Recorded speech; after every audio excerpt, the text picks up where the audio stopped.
திருவாரூரில் ஆடு மேய்க்க சென்ற பெண் கொலை செய்யப்பட்ட சம்பவம் அதிர்ச்சியை ஏற்படுத்தியுள்ளது.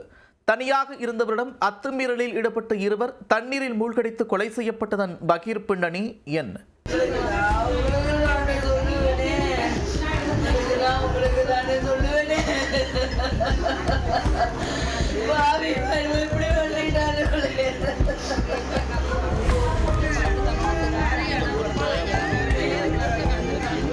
திருவாரூர் மாவட்டம் கொரடாச்சேரி அருகே பெருமாநகரம் கிராமத்தைச் சேர்ந்த 40 வயதான பெண் தனியாக ஆடு மேய்க்கச் சென்றுள்ளார்.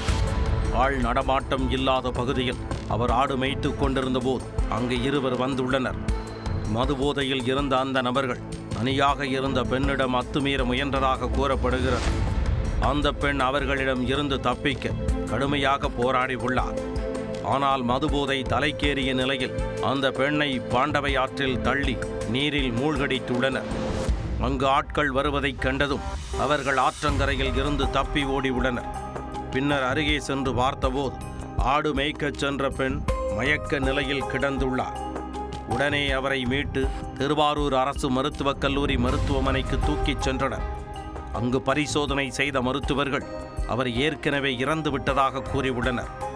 இது குறித்து வழக்கு பதிவு செய்த கொரடாச்சேரி போலீசார் விசாரணையை மேற்கொண்டனர். விசாரணையில் பெண்ணிடம் அத்துமீறலில் ஈடுபட்டது திருவிடைவாசல் பகுதியைச் சேர்ந்த முருகன் மற்றும் அஜித்குமார் என்பது தெரியவந்தது. பின்னர் இருவரையும் கைது செய்த போலீசார் தொடர்ந்து விசாரணை மேற்கொண்டு வருகின்றனர். பாண்டவையாறு பகுதியில் டாஸ்மாக் கடை உள்ளதால் அங்கு வரும் போதை ஆசாமிகளால் பெண்களுக்கு அச்சுறுத்தல் ஏற்படுவதாக கிராம மக்கள் குற்றம் சாட்டியுள்ளனர். இதனால் அங்குள்ள டாஸ்மாக் கடையை அகற்றுவதுடன் பெண்ணை தண்ணீரில் மூழ்கடித்து கொலை செய்த இருவருக்கும் கடுமையான தண்டனை வழங்க வேண்டும் எனவும் கோரியுள்ளனர்.